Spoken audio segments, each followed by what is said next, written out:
नमस्कार दर्शक बंधु, आपण को आम चैनल को स्वागत। आज यही कार्यक्रमटी समस्त कन्या राशि व्यक्ति विशेषक एक गुरुत्वपूर्ण कार्यक्रम रही। कारण देखंतु यही 2025 वर्ष गोटे एमिति वर्ष जो वर्ष रे प्रमुख ग्रह माने करुछंती राशि परिवर्तन।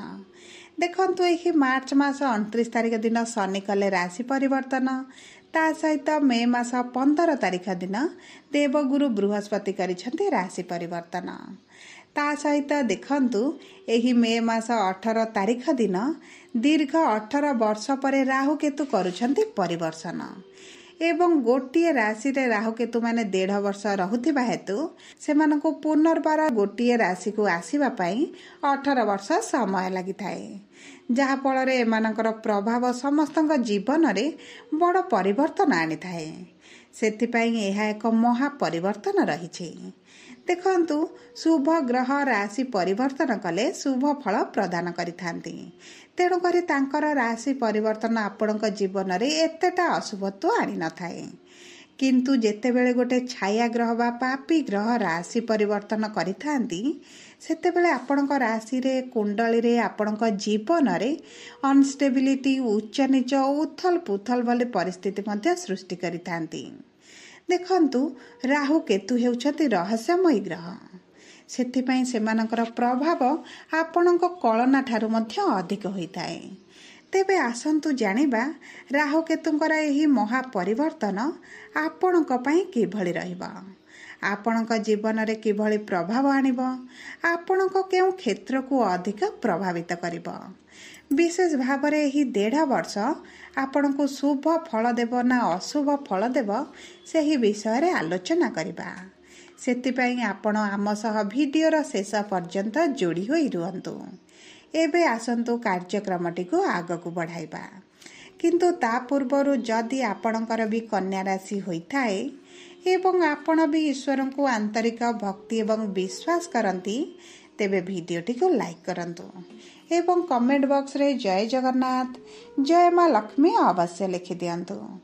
ता सहित आपणक मन रे जहा भी प्रश्न रहिछि, जहा भी द्वंद्व रहिछि, आपण कमेंट बॉक्स रे लिखि जणांतु। आमे आपणक प्रश्नर उत्तर देबा पई यथा संभव प्रयास करिबु। देखंतु विलंब हेले मध्य आपणक प्रश्नर आमे निश्चित उत्तर देबु।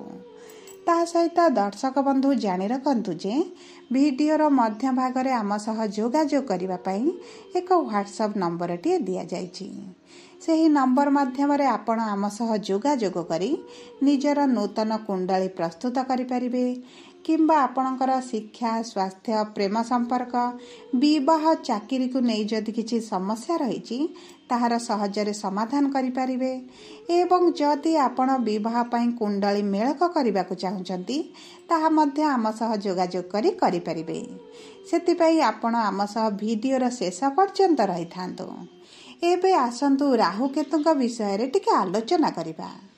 देखंतु राहु केतु ग्रह नुहंती, सेमाने छाया ग्रह। एहार अर्थ हैला एही दुईटी ग्रह देखा जांती नहीं, किंतु निजर प्रभाव विस्तार करिथांती, निजर साम्राज्य विस्तार करिथांती। आपण को सेमानकर उपस्थिति अनुभव होइथाए।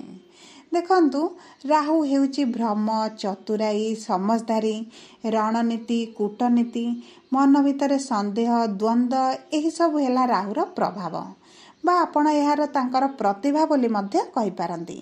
देखंतु राहु आपणक राशि रे जेउ गृह रे रुहंती सेही गृह रे जदि अलगा कोनोसी ग्रह उपस्थित थांती तेबे से सेही ग्रहर समस्त बल को निजे टाणी आनी निजको बलवान करे थांती एवं पाखरे थिबा ग्रहटी को दुर्बल करांती बा सेमानक प्रभावटी एते अधिका रही न थाए। किंतु केतु जेउ ग्रहक सहित रही थांती सेही ग्रह को अधिक बलवान करि थांती। निजर समस्त बल सेही ग्रह को देई सेही ग्रह को अधिक प्रभावशाली मध्य करि थांती। आपणक जीवन रे सेही ग्रहर अधिक प्रभाव मध्य पड़ी थाए।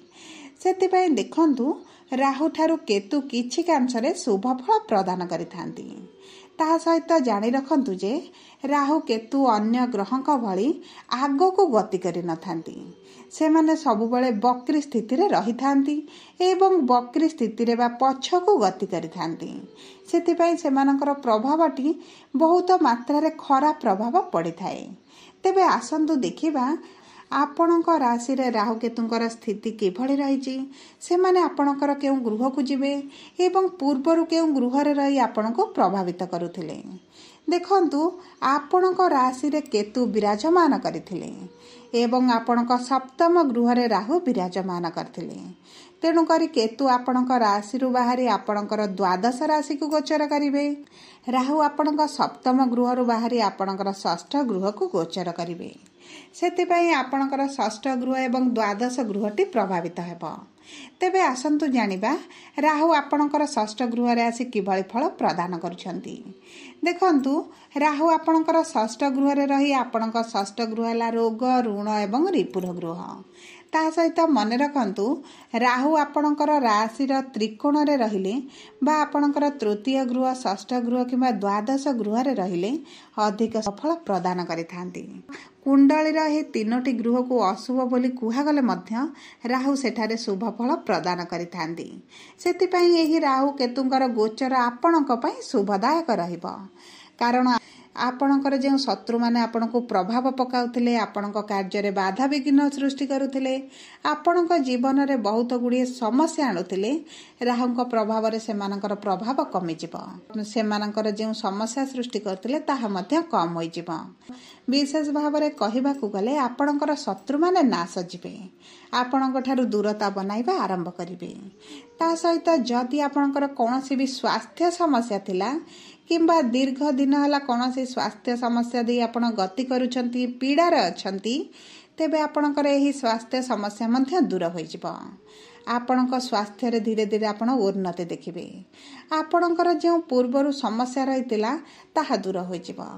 किंतु देखंतु जदि आपणक कुंडली रे राहु खराब स्थिति रे थेबे तेबे आपणक स्वास्थ्य रे किछि एभले समस्या आनिबे जहार प्रकृत कारण आपण जानि न पारिबे।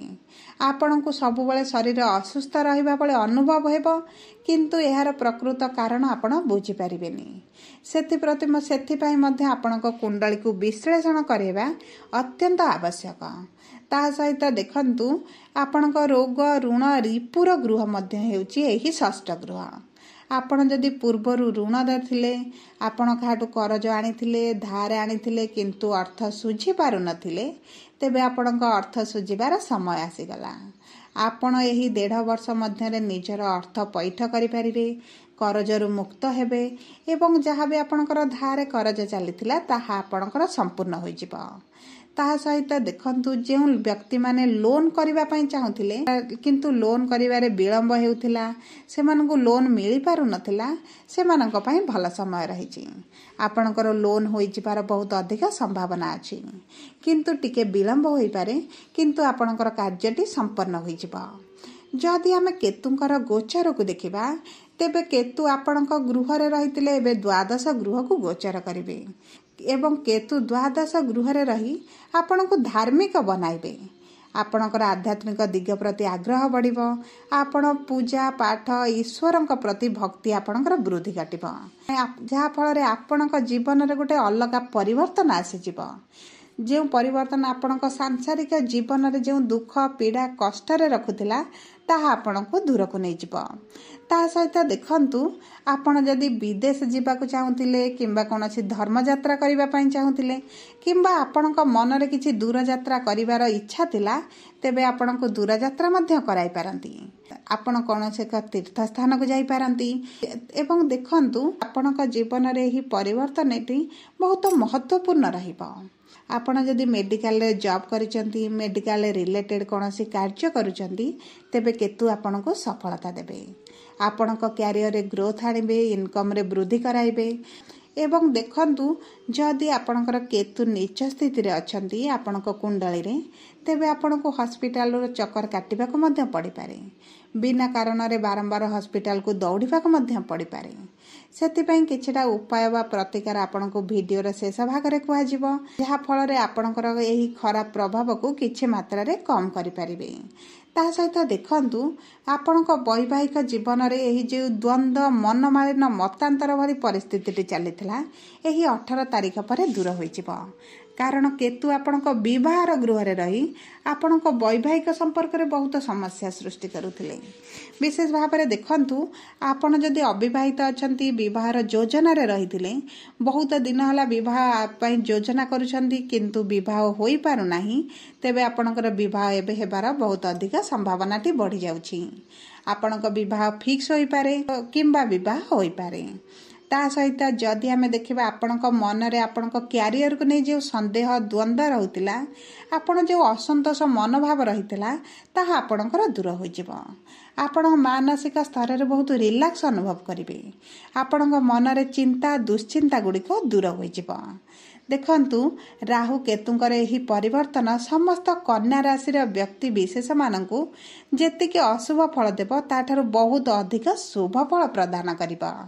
किंतु एही अशुभत्व को दूर करने पाई आपण प्रभु बुद्धंकर बीज मंत्र जप करंतु, नवग्रहंकर पूजा करंतु, प्रभु गणेशंकर पूजार्चना करंतु, महादेवक मंदिर को जांतु एवं महादेवक मंदिर रे आपणकर डाहाण पार्श्वरे थिबा गणेशंक पाखरे पूजार्चना करंतु। आपणकर मनोवांछा पूर्ण हेबो। जदि आपणकर कन्या राशि होइता वीडियोटी किभଳି लागला कमेंट बॉक्स रे लिखि जणांतु। जदि आपणक प्रियजनकर कन्या राशि होइथाय वीडियोटी तांका सह शेयर करंतु। जदि प्रथम थर आम चैनल को आसिचंती चैनल टी को सब्सक्राइब करंतु। धन्यवाद।